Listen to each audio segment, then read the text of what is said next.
Hello friends, मी ruby Uniyal, विभाग प्रमुख, मानसशास्त्र विभाग, KTHM कॉलेज, नाशिक. आपल्या मागच्या लेक्चरमध्ये मी तुम्हाला calculation of mean with grouped data याच्यावर एक गणित समजून सांगितलं होतं आणि आज आपण जे होमवर्कला गणित दिलेलं होतं त्याचं सॉल्विंग बघूया. परीक्षेत आपल्याला जे गणित येईल तो ह्या प्रकारचा राहील. Calculate the mean for the given data.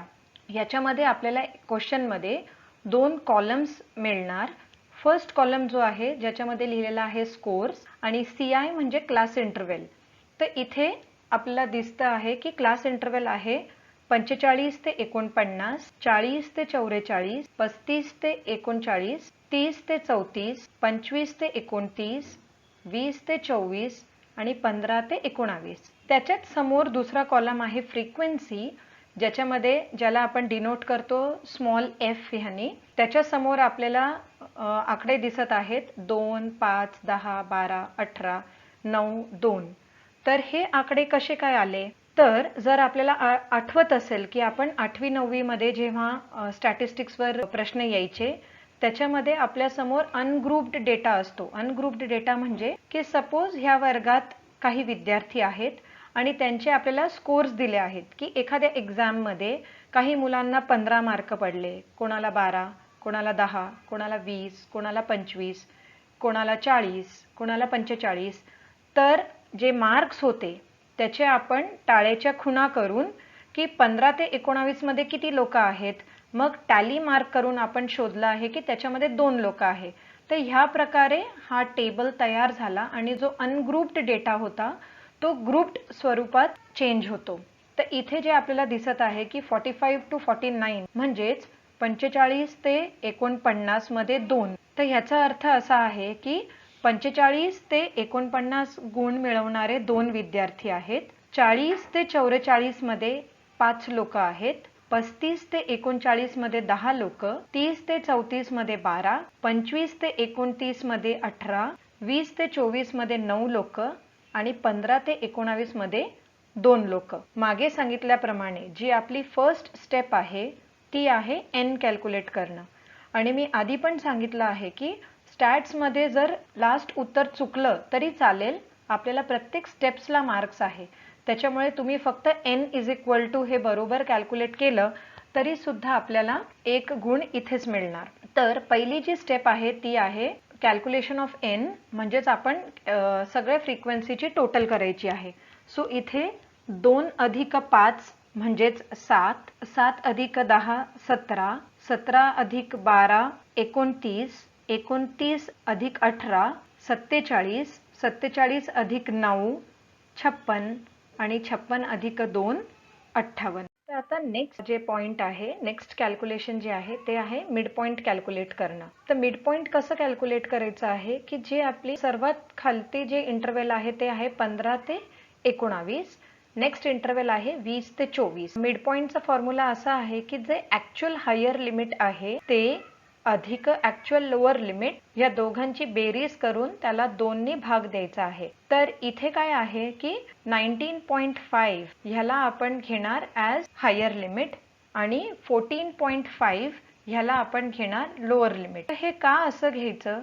कारण एखाद्या व्यक्तीला सपोज 19.6 मार्क्स भेटले आहेत तर त्याला आपण कोणत्या क्लास इंटरवल मध्ये इन्क्लूड करणार? सो जी आपली पहिली इंटरवल आहे खाली ती 15 ते 19 आहे. तर 19.6 हा व्यक्ती नॅचरली नेक्स्ट इंटरवल मध्ये जाणार म्हणजे 20 ते 24 मध्ये. तर हे कसं काय ठरवणार आपण? त्याच्यासाठी आपण जी पहिली इंटरवल आहे खालची 15 ते 19 त्याच्यात आपण हे बघणार की 19.5 जो असेल तो सर्वात लास्ट पॉइंट असेल आणि वरची जी इंटरवल आहे त्याची लोअर लिमिट असणार 19.5. तर मिड पॉइंट कॅल्क्युलेट करण्यासाठी आपल्याला 19.5 प्लस 14.5 डिवायडेड बाय 2.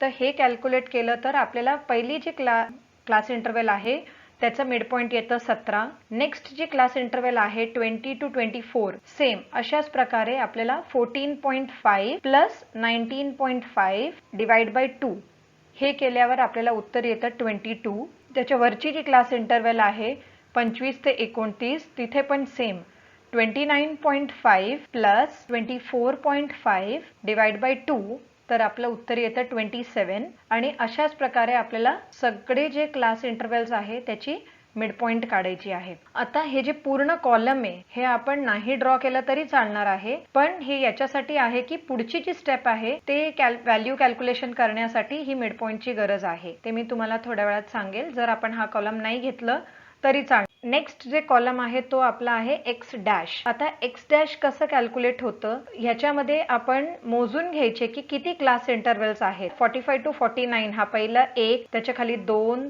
3, 4, 5, 6, 7. ह्या केसमध्ये 7 क्लास इंटरवल्स आहेत. त्याच्यामुळे आपण बरोबर जी मधली इंटरवल आहे 30 ते 34 ह्याला आपण मधली जी क्लास इंटरवल आहे असं गृहीत धरू शकतो, कारण वरती 3 राहतील आणि खाली 3 क्लास इंटरवल्स राहतील. इथे जर क्लास इंटरवल्स विषम संख्येत आहेत तर त्याच्यामध्ये जे एक्झॅक्टली मधली इंटरवल आहे त्याला आपण मधलं क्लास इंटरवल असं अज्युम करायचं आहे. जर इथे समसंख्येत क्लास इंटरवल असतील तर त्याचं वेगळं स्वरूप राहील, ते आपण एखाद्या दुसऱ्या गणित मध्ये करूया.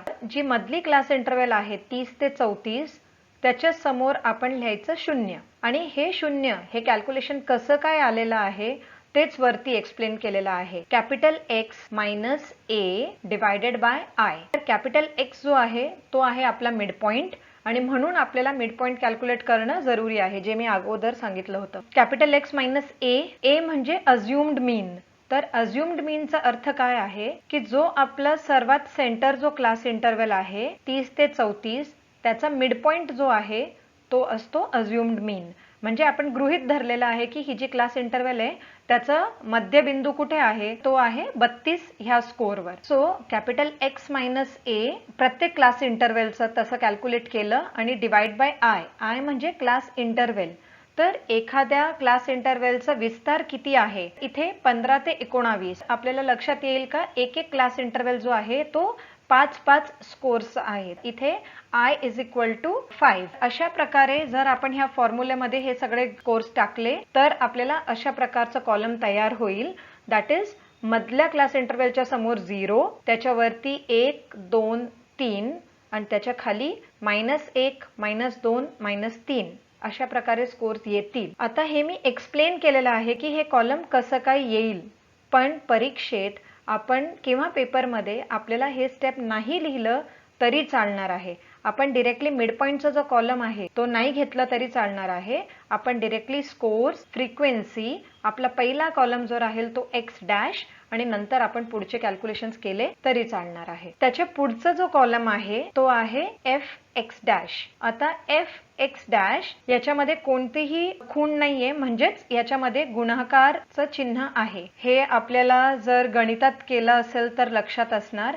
एफ एक्स जर दिलेला आहे तर त्याचा अर्थ असतो एफ गुणिले एक्स डॅश. इथे जे कॉलम्स आहेत एफ आणि एक्स डॅश त्याचा आपल्याला गुणाकार करायचा आहे आणि त्याच्यावरनं आपल्याला एफ एक्स डॅश हा कॉलम तयार होईल. सो इथे एफ मध्ये आहे 2 आणि एक्स डॅश आहे 3. सो 2 गुणिले 3 is 6. That is 2 into 3 is 6. 5 into 2, 5 2s are 10. 10 into 1 is 10. 12 into 0 is 0. 18 into -1 is -18.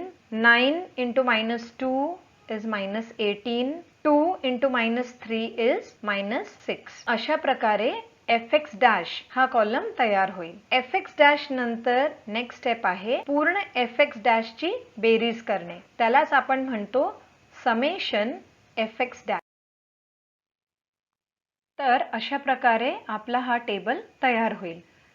आता आधी सांगितल्याप्रमाणे आपल्याला पाहिजे तर आपण मिड पॉइंटचं कॉलम नाही ड्रॉ तरी चालणार आहे. परीक्षेत आपण डायरेक्टली स्कोर्स आणि फ्रिक्वेन्सी नंतर एक्स डॅश हा कॉलम बनवू शकतो, ज्याच्यामध्ये आपण जे सेंट्रल क्लास इंटरवल आहे त्याच्यासमोर 0, वरती 1 2 3, खाली -1 -2 -3 असं लिहून घ्यायचं आहे. त्याच्यानंतर एफ एक्स डॅश डायरेक्टली आपण 2 3s are 6, 5 2s are 10, 10 1s are 10, 12 0s are 0, 18 into -1 is -18, 9 into -2 -18, 2 into -3 -6. अशा प्रकारे एफ एक्स डॅश कॅल्क्युलेट करून शेवटी खाली त्याची टोटल म्हणजेच summation F X dash is equal to -16 हे करू शकतो.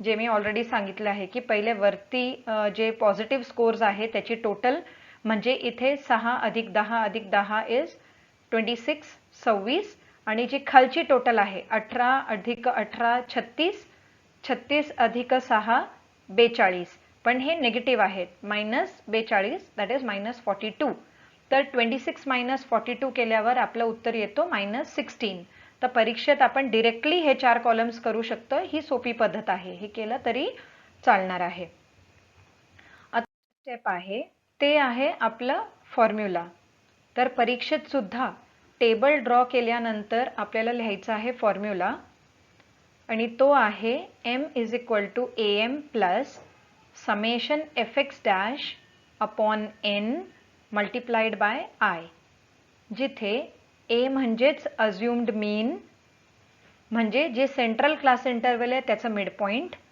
त्याच्यानंतर I म्हणजे क्लास इंटरवल जो आपला वर्ग आहे त्याचा विस्तार किती आहे ते f म्हणजे त्या वर्गाची फ्रिक्वेन्सी n म्हणजे टोटल फ्रिक्वेन्सी आणि x डॅश आधी ऑलरेडी सांगितलं आहे मी की x डॅश आपल्याला कसं प्राप्त तर आता आपल्याला फॉर्म्युलामध्ये हे सगळ्या व्हॅल्यूज टाकायचे आहे जे आपल्याकडे ऑलरेडी टेबलमध्ये आहेत तर आता आपल्याला काय करायचं आहे की जे फॉर्म्युला आहे त्याच्यामध्ये सगळे व्हॅल्यूज सबस्टिट्यूट करायचे आहेत तर इथे am म्हणजे assumed mean जो आपला सेंट्रल क्लास इंटरवल आहे त्याचा मिड पॉइंट आहे 32 समेशन fx डॅश आहे -16 n = 58 आणि I जो आहे तो आहे 5 आता ऑलरेडी मी सांगितलं आहे की आपल्याला कॅल्क्युलेटर यूज करणं अलाउड आहे मात्र मोबाईल्स अलाउड नाही आहे त्याच्यामुळे तुम्ही जेव्हा सम्स सॉल्व कराल घरी सुद्धा तर तुम्ही परीक्षेत जो कॅल्क्युलेटर वापरणार आहात तोच कॅल्क्युलेटर वापरला तर बरं होईल कारण आपल्याला कीज लक्षात येत नाहीत परीक्षेत तर इथे आपण गणित जेव्हा सोडवतो त्याचे काही रूल्स आपल्याला माहिती पाहिजे की सर्वात प्रथम आपल्याला गुणाकार सोडवायचा असतो त्याच्यानंतर भागाकार मग बेरीज आणि मग वजाबाकी तर त्या नियमाप्रमाणे आपण सर्वात प्रथम इथे -16/58 मल्टिप्लाइड बाय 5 हा पार्ट सोडवायचा आहे आणि मग आपण त्याला 32 मध्ये ॲड करायचा आहे ते केल्यानंतर आपल्याला येतो 32 प्लस -40/29 पुढे त्याला डिवाइड केलं तर 32 प्लस आणि जो ब्रॅकेटमध्ये आहे तो आहे -1.379 आता इथे एक गोष्ट सांगायची आहे मला की इथे डेसिमल पॉइंट नंतर जर 3, 4, 5 आकडे असतील आणि आपल्याला डेसिमल नंतर 2च आकडे घ्यायचे असतील तर त्याला आपण राउंडिंग अप असे करतो आता ते राउंडिंग अप कसं करायचं आहे ते मी सांगते ह्या पर्टिक्युलर गणितामध्ये बघा की 1.379 उत्तर आलेलं आहे पण आपल्याला डेसिमल पॉइंट नंतर 2च आकडे जर घ्यायचे असतील तर आपल्याला त्याच्यानंतरचा जो तिसरा आकडा आहे तो बघावा लागेल तर इथे जो तिसरा आकडा आहे तो आहे 9 दॅट मीन्स -1.379 तर आपल्याला जर 2 आकडेच ठेवायचे आहे तर आपण डायरेक्टली 1.37 असं नाही ठेवू शकत तर आपल्याला तिसरा आकडा बघावा लागतो तर हा जो तिसरा आकडा आहे जर तो 5 पेक्षा मोठा असेल 5 पेक्षा अधिक असेल तर आपण जो दुसरा आकडा आहे त्याला 1 पॉइंटने वाढून द्यायचं म्हणजे 1.37 च्या ऐवजी आपण लिहायचं 1.38 आणि अशा प्रकारे आपण राउंडिंग करून डेसिमल नंतर फक्त 2 पॉइंट्स पर्यंत घेऊ शकतो आता समजा ह्याच गणितामध्ये 9 च्या ऐवजी 1.374 राहिलं असतं तर त्या केसमध्ये जो आपला तिसरा आकडा आहे तो 4 असल्यामुळे आपण त्याच्या आधीचा जो आकडा आहे 7 त्याला जसं तसं ठेवायला पाहिजे आणि त्याला आपण म्हणतो राउंडिंग अप म्हणजे 5 पेक्षा कमी असेल तर तोच आकडा ठेवायचा आणि 5 पेक्षा अधिक असेल तर नेक्स्ट आकडा घ्यायचा तर त्या प्रकारे इथे होईल 32 - 1.38 कारण 37 नंतर 9 आहे जो 5 पेक्षा मोठा आहे म्हणून आपण इथे त्याला 8 केलेला आहे 32 परत इथे ब्रॅकेट ओपन करायचं आहे कारण मध्ये -1.3 आहे हे आपण 8वी 9वीत जेव्हा सिम्प्लिफिकेशनचे सम सॉल्व्ह केलेले आहेत, तर plus into minus is minus, त्याच्यामुळे 32 मायनस 1.38, तर त्याचं उत्तर येईल 30.62. म्हणून आपलं जे उत्तर आहे तो आहे m इज इक्वल टू 30.62. म्हणजे या गणितामध्ये आपली जी मीन मीन्स सरासरी, ते आहे 30.62. अशा प्रकारे आपल्याला ह्या गणितामध्ये फक्त स्कोर्स आणि फ्रिक्वेन्सी दिली जाईल. त्याच्यानंतर आपल्याला नेक्स्ट कॉलम बनवायचा.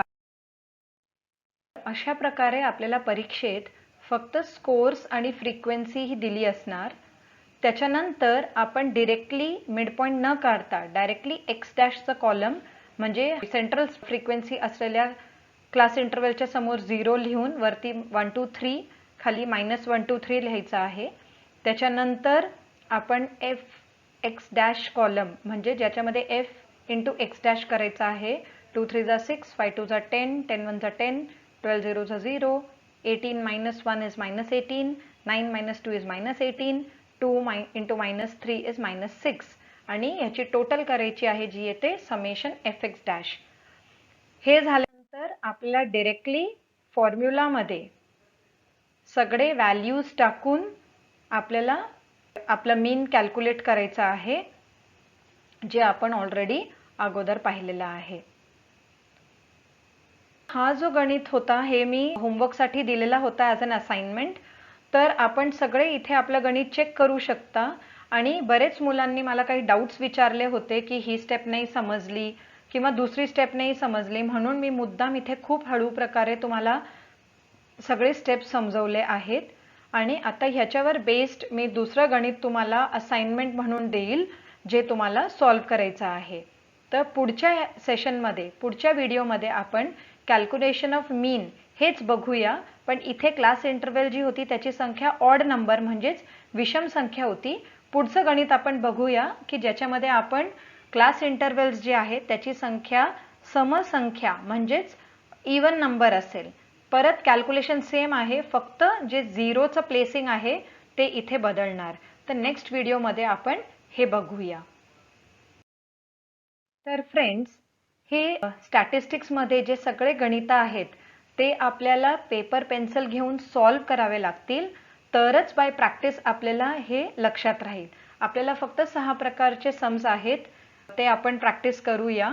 आणि काही मुलांनी असाइनमेंट्स ड्रॉ करत असताना ते वेडेवाकडे लिहिलेले होते, तसं न लिहिता प्रॉपरली स्केल आणि पेन्सिलनी आखायचं आहे. आणि जसे कॉलम्स मी एक्सप्लेन केलेले आहे एक्झॅक्टली तसेच कॉलम्स ड्रॉ करायचे आहे. त्याच्यानंतर खाली फॉर्म्युला लिहायचा आहे आणि फॉर्म्युल्यानंतर स्टेप बाय स्टेप आपण फॉर्म्युलामध्ये एक एक सॉल्व्ह करत करत शेवटी उत्तरापर्यंत जायचं आहे. तर आपण पुढच्या व्हिडिओमध्ये असंच प्रकारचं एक दुसरं गणित बघूया. Thank you.